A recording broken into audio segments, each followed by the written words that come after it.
اعوذ باللہ من الشیطان الرجیم بسم اللہ الرحمن الرحیم ان الذین کفروا وصدوا عن سبیل اللہ قد ضلوا ضلالا بعیدا ان الذین کفروا وظلموا لم یکن اللہ لیغفر لهم ولا لیہدیہم طریقا الا طریق جہنم خالدین فیہا ابدا وَكَانَ ذَلِكَ عَلَى اللَّهِ يَسِيرًا يَا أَيُّهَا النَّاسُ قَدْ جَاءَكُمُ الرَّسُولُ بِالْحَقِّ مِنْ رَبِّكُمْ فَآمِنُوا خَيْرًا لَكُمْ وَإِنْ تَكْفُرُوا فَإِنَّ لِلَّهِ مَا فِي السَّمَاوَاتِ وَالْأَرْضِ وَكَانَ اللَّهُ عَلِيمًا حَكِيمًا يا أهل الكتاب لا تغلوا في دينكم ولا تقولوا على الله إلا الحق إنما المسيح عيسى ابن مريم رسول الله وكلمته ألقاها إلى مريم وروح منه فآمنوا بالله ورسله ولا تقولوا ثلاثة انتهوا خيرا لكم انما اللہ الہ واحد سبحانہ ان یکون لہ ولد لہ ما فی السماوات وما فی الارض وکفی باللہ وکیلا۔ صدق اللہ العظیم۔ معزز سامعین، ابھی آپ نے سورہ نساء کی آیت نمبر 167 سے لے کر 171 تک سماعت فرمایا۔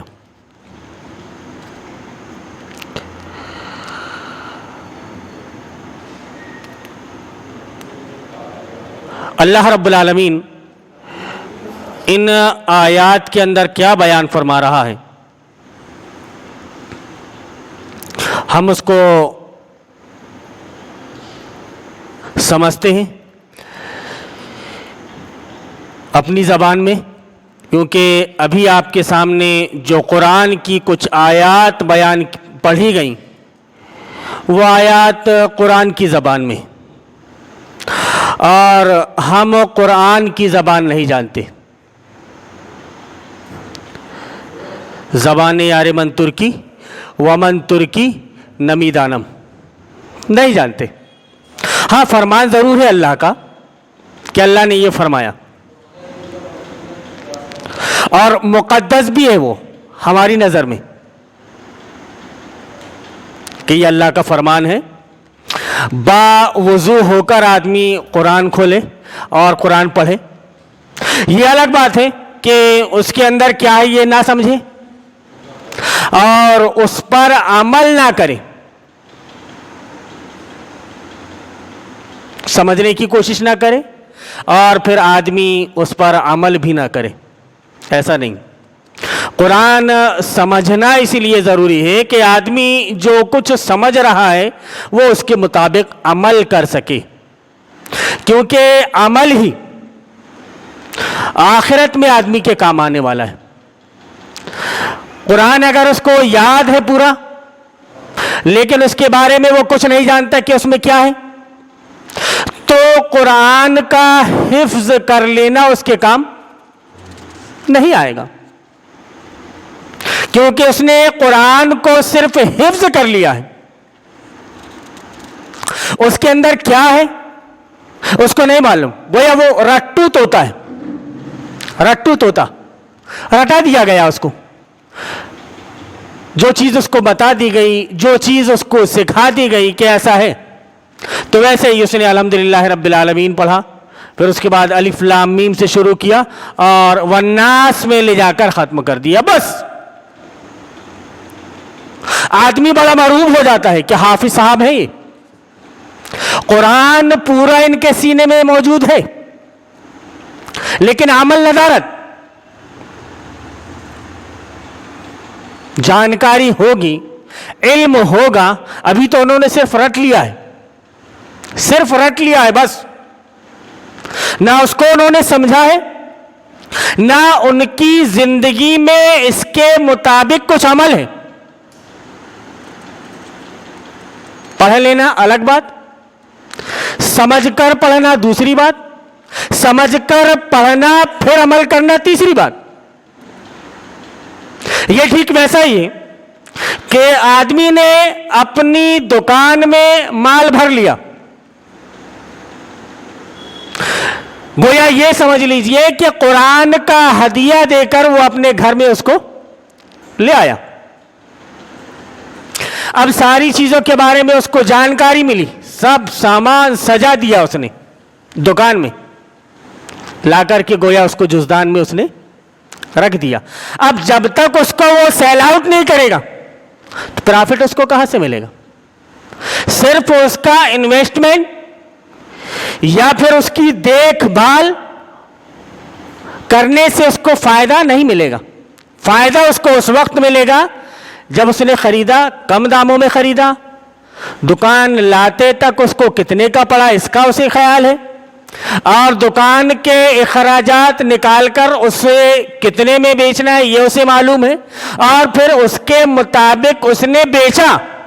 صرف جان لینا کہ میں اتنے میں بیچوں گا تو مجھے فائدہ ہوگا، اسے فائدہ ملنے والا نہیں، لیکن ایک غلط فہمی کا شکار ہو جاتا ہے آدمی کہ ہم نے قرآن پڑھ لیا، الف لام میم، ہم نے 3 حرف پڑھ لیا اور ہمیں 30 نیکیاں مل گئیں۔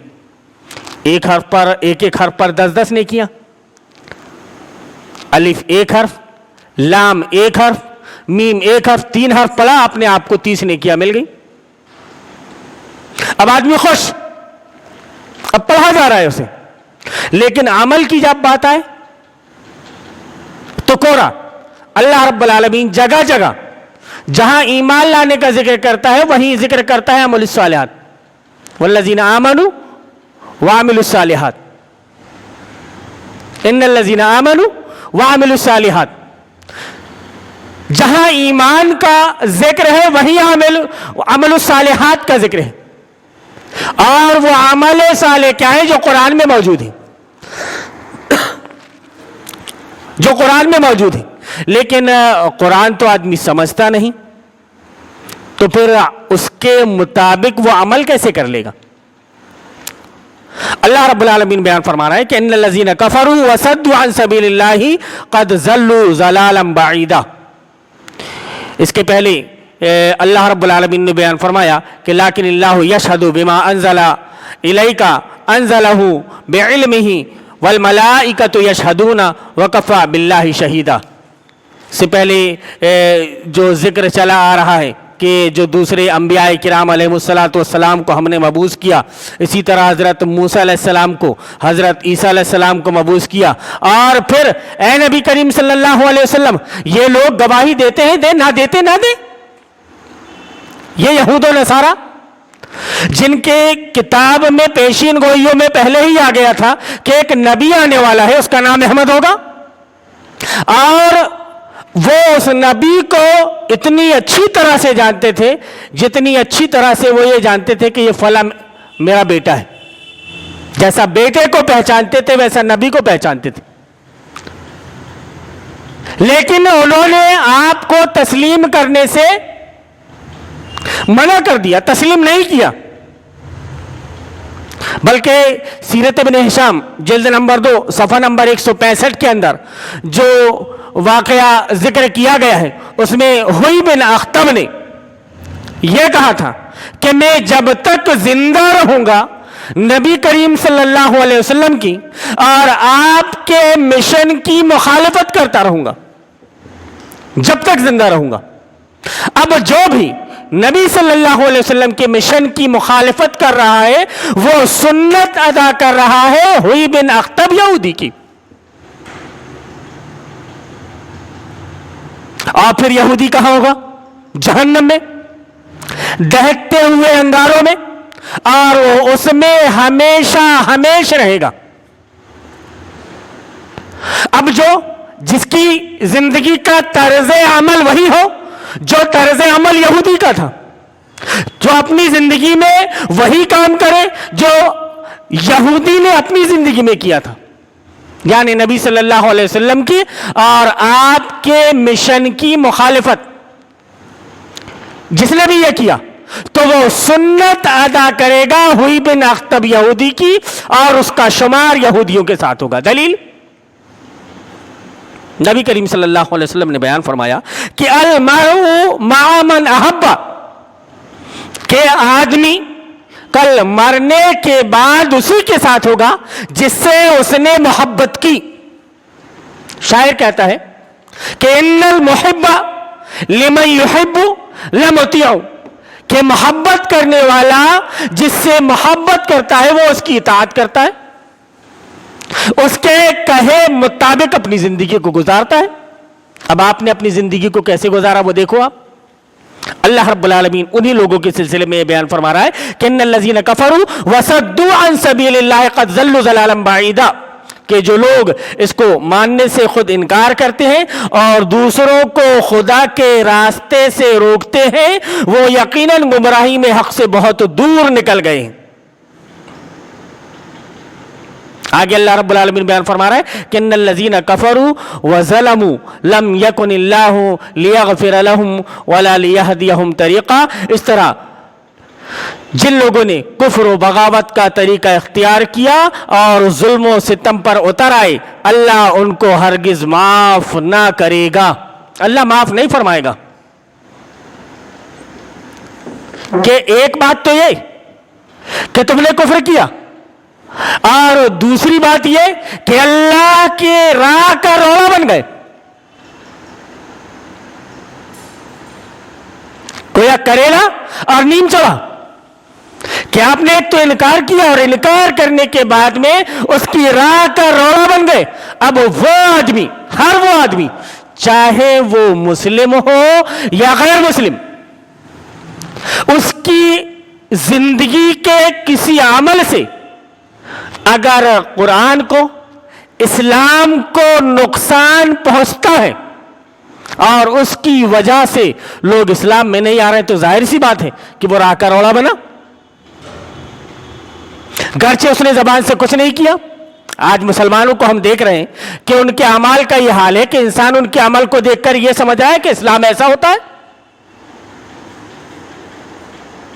آپ نے اپنی زبان سے نہیں کہا، لیکن آپ کا عمل اس بات کا، آپ کا عمل جو ہے اس بات کی گواہی دیتا رہا کہ لوگ اسلام کو سمجھنے سے قاصر رہیں۔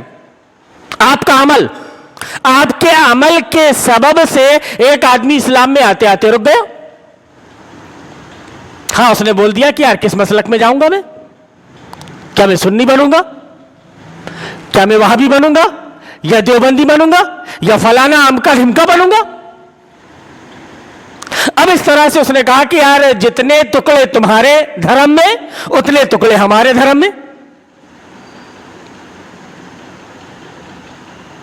صحیح چیز جان لینے کے بعد بھی آدمی اسلام قبول نہیں کر سکتا پھر، کیونکہ دیکھ رہا ہے وہ، جبکہ حق کا معاملہ یہ ہے کہ حق میں افتراق نہیں ہوتا، باطل میں افتراق ہوتا ہے، باطل کا خاصہ افتراق۔ تو گویا اگر آدمی کے عمل سے کوئی عمل وہ ایسا کر رہا ہے کہ اس کے عمل سے لوگوں تک اسلام کے تئیں غلط میسج جائے تو وہ اپنی خیر بنائے۔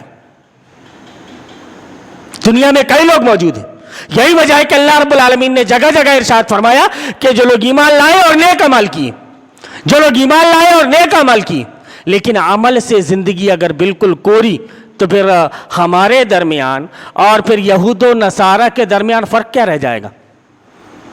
بھائی عالم تو وہ بھی تھے، کتاب اللہ کی، تورات، زبور، انجیل کے اچھے جاننے والے تھے، اور لوگ ان کے علم کا سکہ مانتے تھے۔ انہی نے انکار کیا نبی کریم صلی اللہ علیہ وسلم کا، اور انہوں نے ایمان نہیں لایا، انہوں نے ایمان نہیں لایا۔ اگر وہ ایمان لاتے تو ان کے پیچھے سینکڑوں لوگ تھے جو آپ صلی اللہ علیہ وسلم پر ایمان لے آتے، لیکن اللہ رب العالمین نے ان کی دلیل کے ذریعے سے، ان کی باتوں کے ذریعے سے خود ان کو نیچا دکھایا کہ دیکھو خود تورات میں یہ موجود ہے، دیکھو خود انجیل میں یہ موجود ہے، لیکن تمہارا حال یہ ہے کہ تم اس کے برعکس عمل کر رہے ہو۔ جبکہ اس وقت تک یہ حالت تھی کہ انہوں نے انجیل میں تحریف اور تبدیلی پیدا کر دی تھی۔ ان لوگوں کے افتراق کے بارے میں ذکر کرتے ہوئے حافظ ابن کثیر ذکر کرتے ہیں کہ سعید بن بطریق یہ سن 400 ہجری میں یہ قسطنطنیہ میں اس نے 2000 پادریوں کو جمع کیا۔ کتنے پادریوں کو؟ 2000 پادریوں کو۔ اور 2000 پادریوں کو جمع کرنے کے بعد میں اس نے کسی چیز کے سلسلے میں پوچھا کہ بھائی یہ عیسائیت کیا ہے، بتاؤ آپ۔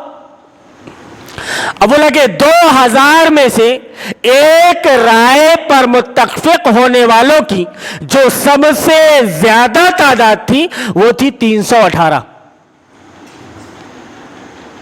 پتہ چلا کہ 10 ایک مسئلے میں الگ، 20 ایک مسئلے میں الگ، 60 ایک مسئلے میں الگ، اتنے اس مسئلے میں الگ، اتنے اس مسئلے میں الگ، سب الگ الگ۔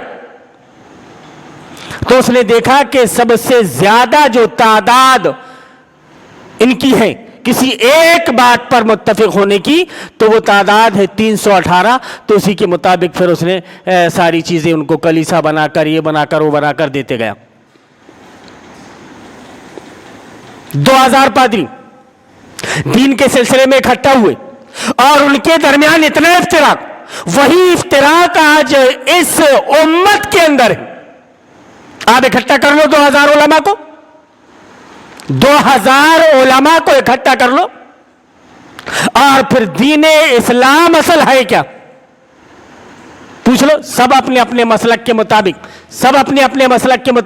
اسلام کو الگ ہی بتائیں گے، اور جو سچا دین ہے اس کو چھپانے کی کوشش کریں گے تاکہ لوگوں تک یہ بات نہ پہنچ پائے۔ آپ صلی اللہ علیہ وسلم کی جو زندگی کا مقصد تھا کہ لِيُظْهِرَهُ عَلَى الدِّينِ كُلِّهِ، کہ تمام کے تمام ادیان باطلہ پر اس دین کو غالب کر دے، آپ کی بعثت کا مقصد تھا۔ هُوَ الَّذِي أَرْسَلَ رَسُولَهُ بِالْهُدَى وَدِينِ الْحَقِّ لِيُظْهِرَهُ عَلَى الدِّينِ كُلِّهِ، تاکہ تمام کے تمام ادیان باطلہ پر اس دین کو غالب کر دے۔ لیکن اس بات پر سب متفق نہیں ہوں گے۔ اگر متفق ہوتے تو آج نبی کی امت کا یہ حال نہیں ہوتا۔ پھر یاد آتی ہے نبی صلی اللہ علیہ وسلم کی وہ حدیث کہ آپ صلی اللہ علیہ وسلم نے بیان فرمایا کہ لا تتبعن سنن من کان قبلکم، کہ تم پہلے کی سنتوں کو اختیار کرو گے، پہلے کے طریقوں کو اختیار کرو گے۔ اگر وہ کسی گوہ کے بل میں گھس گیا ہے تو تم بھی گوہ کے بل میں گھس جاؤ گے۔ آج نبی کی امت کا وہی حال ہے، اور یہی دوسروں کے لیے رکاوٹ کا سبب بنے ہوئے ہیں۔ علم تو بہت ہے، علم بگاڑتے سب کو آتا ہے، لیکن جو حقیقت ہے، جو حق ہے، اس حق کو بیان کرنے سے آدمی کتراتا ہے۔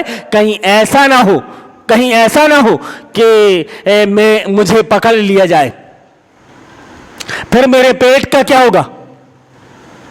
کئی طرح کی فکریں آدمی کو ستانے لگتی ہیں۔ تو یہ ساری فکروں کو چھوڑ کر آدمی اللہ کے راستے کا روڑا نہ بنے۔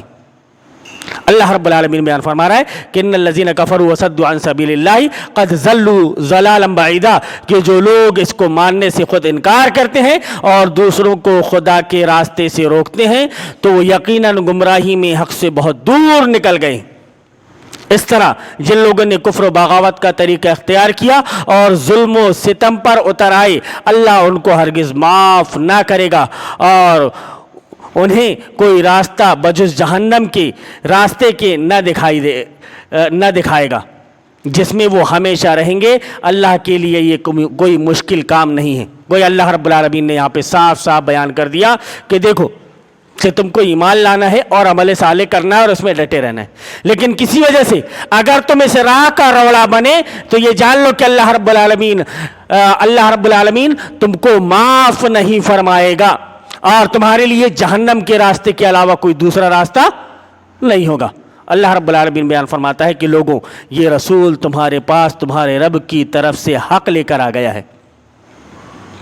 یہ رسول تمہارے پاس تمہارے رب کی طرف سے حق لے کر آ گیا ہے، ایمان لے آؤ، تمہارے ہی لیے بہتر ہے۔ ایمان لے آؤ تمہارے ہی لیے بہتر ہے، اور اگر انکار کرتے ہو تو جان لو کہ آسمانوں اور زمین میں جو کچھ ہے سب اللہ کا ہے، اور اللہ علیم بھی ہے اور حکیم بھی۔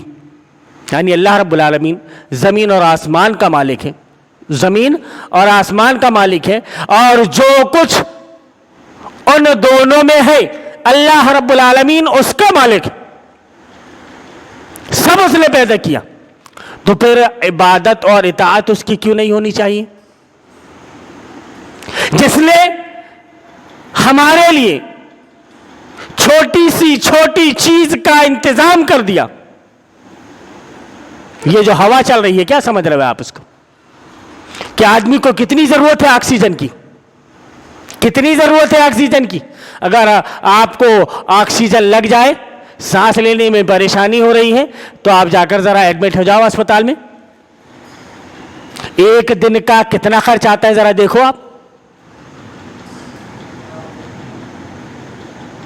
ایک دن کا کتنا خرچ آ رہا ہے۔ اب دیکھو زندگی پوری اللہ رب العالمین نے آپ کو دی ہے، 30 سالہ 40 سالہ 45 50 60 سالہ، اللہ رب العالمین نے ہر دن تم تک آکسیجن پہنچائی، لیکن تم نے اس کا حق کتنا ادا کیا؟ اگر تم اس کا حق ادا کر دیتے تو شاید دنیا میں کوئی ایسا موجود نہ ہوتا جو اللہ رب العالمین کی نافرمانی کر رہا ہوتا۔ ارے وعدہ نبھانا اگر سیکھنا ہے تو شیطان سے سیکھو، کہ شیطان نے اللہ رب العالمین سے یہ وعدہ کیا کہ میں قیامت کے دن تک ان کو گمراہ کرتا رہوں گا۔ کیسی پریشانیوں کا سامنا نہیں کرنا پڑا ہوگا۔ حضرت آدم علیہ السلام آئے، حضرت آدم علیہ السلام آئے تو اس وقت کے حالات کیا ہوں گے؟ لوگ اللہ کو ایک ماننے والے ہوں گے، اللہ ہی کی عبادت کرنے والے ہوں گی۔ آدم کی اولاد کے بارے میں آپ کیا تصور کر سکتے ہیں؟ لیکن وہ راؤنڈ لیتا رہا اور اللہ رب العالمین اس کے راؤنڈ کو سمجھ کر نبیوں کو بھیجتا رہا۔ اس کی آخری کڑی جناب محمد رسول اللہ صلی اللہ علیہ وسلم ہے، اور آپ صلی اللہ علیہ وسلم نے اپنے رب کے حکم کو ہم تک پہنچایا۔ اب ہمارا فرض ہے کہ ہم اس کے حکم کو دوسروں تک پہنچائیں۔ لیکن افسوس، بڑے افسوس کے ساتھ کہنا پڑ رہا ہے کہ نبی کی یہ امت جس کو اللہ کے اس پیغام کو دوسروں تک پہنچانا چاہیے تھا، وہ بالکل آرام سے چین سکون سے زندگی گزار رہی ہے، جانوروں جیسی زندگی گزار رہی ہے۔ جانور کا کیا کام ہے کہ صبح اٹھے، چرے چگے، رات میں اپنے گھر پہنچ گئے، مادہ کی ضرورت پڑی استعمال کیا، اور پھر صبح اٹھے اور پھر صبح سے وہی روٹین، سوائے چرنے چگنے کے اور کچھ باقی نہیں رہ گیا۔ تو پھر اللہ کو کیا جواب دو گے؟ اللہ رب العالمین بیان فرما رہا ہے کہ لوگو یہ رسول تمہارے پاس تمہارے رب کی طرف سے حق لے کر آ گیا ہے، ایمان لے آؤ تمہارے ہی لیے بہتر ہے، اور اگر انکار کرتے ہو تو جان لو کہ آسمانوں اور زمین میں جو کچھ ہے سب اللہ کا ہے، اور اللہ علیم بھی ہے اور حکیم بھی۔ اب آگے اللہ رب العالمین اہل کتاب سے خطاب کرتے ہوئے بیان فرما رہا ہے کہ اے اہل کتاب، اپنے دین میں غلو نہ کرو، اور اللہ کی طرف حق کے سوا کوئی بات منسوب نہ کرو۔ مسیح عیسیٰ ابن مریم اس کے سوا کچھ نہ تھا کہ اللہ کا ایک رسول تھا اور ایک فرمان تھا جو اللہ نے مریم کی طرف بھیجا، اور ایک روح تھی اللہ کی طرف سے۔ اللہ رب العالمین نے صاف صاف بیان فرما دیا، اللہ رب العالمین نے دیکھ رہا ہے کہ تمہارے اندر یہ عقیدہ پیدا ہو گیا کہ وہ اللہ ہے، اس کا ایک حصہ ہے، اس کی روح۔ تو یہاں پر بھی آدمی یہ رہتا ہے کہ روح من کہیں کبھی کبھی آتا ہے ابتدا کے لیے، من کبھی کبھی آتا ہے تبعیض کے لیے۔ تبعیض کا مطلب کہ کسی حصے کا کسی چیز کا بعض حصہ اس کے لیے استعمال ہوتا ہے، اور کبھی استعمال ہوتا ہے ابتدا کے لیے، یعنی کسی چیز کی شروعات کو بتانے کے لیے، کہ میں نے سفر شروع کیا سیونی سے ناگپور تک، سیونی سے ناگپور تک. تو یہ جو سے کا جو لفظ ہے یہ عربی میں استعمال ہوتا ہے من سے. تو شروعات بتانی مقصود ہوتی ہے کہ میں نے یہاں سے شروع کیا اور میرا سفر وہاں پر جا کر ختم ہوا. تو یہ ابتدا کے معنی میں ہے اور اس کو تبعیض کے معنی میں لے لیا انہوں نے تبعیض کے معنی میں لے لیا اس کو. اور اس طرح سے دلیل ان کی یہی بنائے, دلیل انہوں نے اسی کو بنایا, لیکن اس کو سمجھنے میں غلطی کر دی. تو اللہ رب العالمین نے یہ بیان فرمایا کہ دیکھو اہل کتاب اپنے دین میں غلو نہ کرو اور اللہ کی طرف حق کے سوا کوئی بات منسوب نہ کرو. مسیح ابن مریم اس کے سوا کچھ نہ تھا کہ اللہ کا ایک رسول تھا اور ایک فرمان تھا جو اللہ نے مریم کی طرف بھیجا. اللہ کا ایک حکم تھا. ہم کہتے ہیں نا کہ اللہ رب العالمین بس یہ بولتا ہے کہ کن فیکون تو وہ ہو جاتی ہے, کسی چیز کو حکم دیتا ہے کہ ہو جا تو وہ ہو جاتی ہے. ویسا ہی ایک فرمان تھا اللہ کا, اللہ نے کہا کہ ہو جا تو وہ ہو جاتی ہے, وہ ہو گیا. اور اللہ رب العالمین نے اس سے پہلے حضرت آدم علیہ السلام کو جو پیدا کیا تھا بغیر ماں باپ کے, ان کو کیا کہو گے تم؟ بغیر ماں کے حضرت حوا کو پیدا کیا, ان کو کیا کہو گے؟ یہاں پر بغیر باپ کے حضرت عیسیٰ علیہ السلام کو پیدا کر دیا, تو اتنے جھمیلے تم مچا رہے ہیں. لیکن آپ دیکھو گے کہ اتنے اختلافات آدم کے بارے میں اور حوا کے بارے میں آپ کو نہیں ملیں گے, کیونکہ یہاں سے ایک چیز ان کو مل رہی. کیوں کہ یہ کام یہود و نصارہ کے علاوہ دوسرے نہیں کر سکتے تھے. یہ خباثت کی انتہا کو پہنچ جاتے ہیں.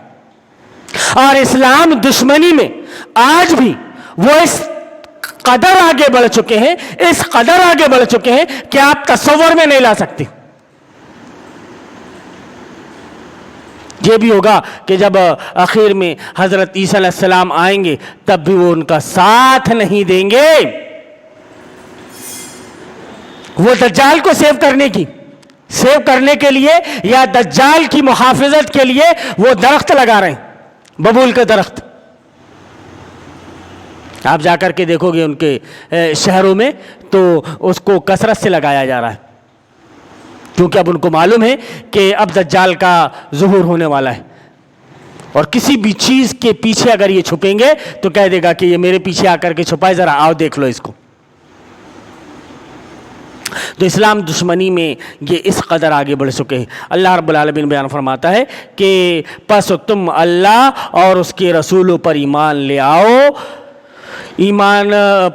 لاؤ اور نہ کہو کہ تین ہیں, باز آ جاؤ, یہ تمہارے ہی لیے بہتر ہے. اللہ تو بس ایک ہی خدا ہے, وہ بالا تر ہے اس سے کہ کوئی اس کا بیٹا ہو. زمین اور آسمان کی ساری چیزیں اس کی ملک ہیں اور ان کی کفالت و خبرگیری کے لیے بس وہی کافی ہے. تم نے اپنے جو نظریات بنا لیے ہیں کہ یہ تین میں کا تیسرا ہے, تم نے کچھ اور مقام دے دیا مریم کو, تم نے کچھ اور مقام دے دیا عیسیٰ کو, تمہارے نظریے الگ الگ ہو گئے. تو تم اپنے ان نظریوں سے باز آؤ. اگر تم اپنے ان نظریوں سے باز آ گئے تو یہ سمجھ لو کہ یہ تمہارے لیے بہتر ہے. اور اگر تم نے اس کے بعد بھی کہ نبی کریم صلی اللہ علیہ وسلم نے تمہارے پاس ساری چیزیں لا کر بالکل واضح تو کر کے تمہارے سامنے رکھ دی اور اس کے بعد بھی تم نے نہیں سمجھا, تو اللہ رب العالمین نے یہ صاف صاف بیان فرما دیا ہے کہ دیکھو کہ اللہ رب العالمین ان کو ہرگز معاف نہیں فرمائے گا اور ان کے لیے جہنم کے راستے کے علاوہ کوئی دوسرا راستہ نہ ہوگا.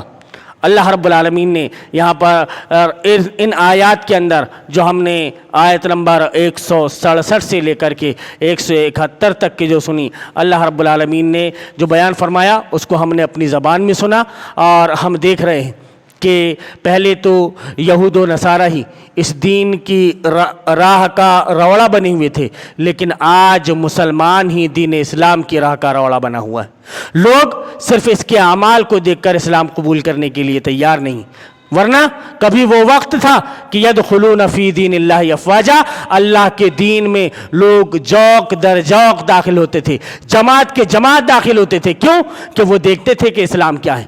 وہ دیکھ رہے تھے کہ یہ جو مسلم ہے مدینہ کے اندر, یہ جو مسلم ہیں مکہ کے اندر، ان کی حالت کیا ہے؟ یہ کیسے ایک لڑی میں پروئے ہوئے ہیں، یہ کیسے ایک دھاگے میں بندھے ہوئے ہیں، ان کے اعمال کیا ہیں، ان کے فیصلے کیسے ہوتے ہیں، اور قرآن میں کیا احکام ذکر کیے گئے ہیں۔ ان کے عمل کو دیکھ کر بھٹی ایسی گرم ہوئی کہ لوگ جوق در جوق لوگ اسلام قبول کرنے لگے، وفد کے وفد آ کر کے اسلام کو قبول کیا کرتے تھے، ایک تانتا بن گیا تھا۔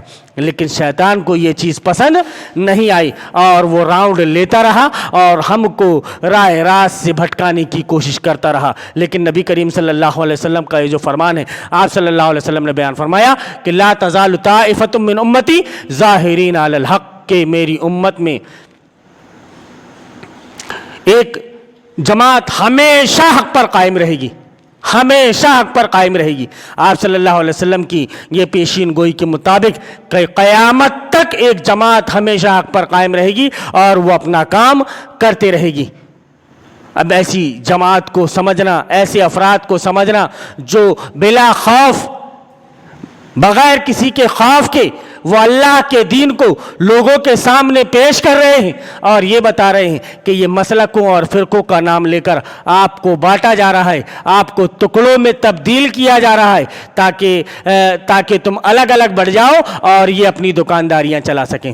یہ اپنی دکانداریاں چلانے سے باز آ جائیں گے اگر ہم صحیح ہو گئے، ہم نے کتاب اللہ کو پڑھا، سنا سمجھا اور اس کے مطابق عمل کرنے کی کوشش کی۔ تو اللہ رب العالمین سے دعا ہے کہ اللہ رب العالمین تو ہمیں توفیق دے کہ ہم کتاب اللہ اور سنت رسول اللہ کے مطابق عمل کرنے والے بن جائیں، اسی کے مطابق ہماری زندگی گزرے اور ہمارا استعمال اللہ رب العالمین تو نے دین اسلام کی خدمت کے لیے کر لیجیے۔ اللہم ارنا الحق حقا وارزقنا اتباعہ وارنا الباطل باطلا وارزقنا اجتنابہ، آمین یا رب العالمین۔ لوگوں کا رد و قبول ہرگز حق و باطل کا معیار نہیں ہے۔ لوگوں کی اکثریت اگر اندھیروں میں بھٹکنا اور ٹھوکریں کھانا چاہتی ہے تو خوشی سے بھٹکے اور ٹھوکریں کھاتی رہے۔ ہمارا کام ہر حال اندھیروں میں چراغ جلانا ہی ہے اور ہم مرتے دم تک یہی کام کرتے رہیں گے۔ ہم اس سے خدا کی پناہ مانگتے ہیں کہ ہم بھٹکنے یا بھٹکانے والوں میں شامل ہو جائیں۔ خدا کا یہ احسان ہے کہ اس نے ہمیں اندھیروں میں چراغ جلانے کی توفیق بخشی۔ اس احسان کا شکر یہی ہے کہ ہم چراغ جلاتے جلاتے مر جائیں۔